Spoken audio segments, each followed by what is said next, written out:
Armed Forces Day in South Africa is celebrated annually on the 21st of February. It is inspired by the worst naval tragedy in the country's history, the sinking of the troopship SS Mendi in the English Channel in 1917. Over 600 SA Native Labour Corps troops drowned when the troopship was struck by the SS Daro on its way to France to participate as an ally in the First World War. First task was to provide the logistical support on the French docks before moving inland to support the troops. They, however, didn't make it.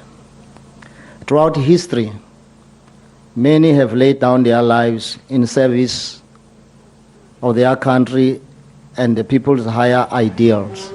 Armed Forces Day was made official by former President Jacob Zuma in 2012 and was first celebrated in Thaba Tshwane, south of Pretoria. These events have seen the showcasing of the weaponry, machinery, military hardware and personnel of various corps that make up the South African National Defence Force. The last 2 years have, however, seen much restrained celebrations. Armed Forces has been celebrated throughout South Africa since 2013 on a rotational basis, allowing each service an opportunity to interact with the SANDF. Thus far, 8 provinces have been afforded the opportunity to host for Armed Forces Day. Mpumalanga province will be the 9th. Unfortunately, due to COVID-19 restrictions, the SANDF has been unable to hold a full Armed Forces Day. It's a full Armed Forces Day week event for the past 2 years. Outside the COVID-19 pandemic, budgetary constraints and civil unrest in the country have also conspired to hamstring the SANDF in its mission.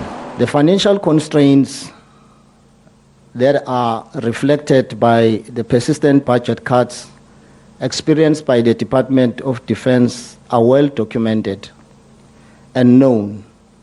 However, what is not discussed is in much detail is the corresponding loss in capabilities, its negative impact on the Defense Force to carry out its mandate. The emerging security threats have had an effect of rendering the SANDF focus within the Republic of South Africa in quelling the civil unrest that from time to time emerge. Those attending the festivities on Monday will be treated to a dazzling spectacle which will include the display of the latest military artillery. A flypast of various South African Air Force planes will also be showcased. Yolisa Njamela for SABC News in Johannesburg.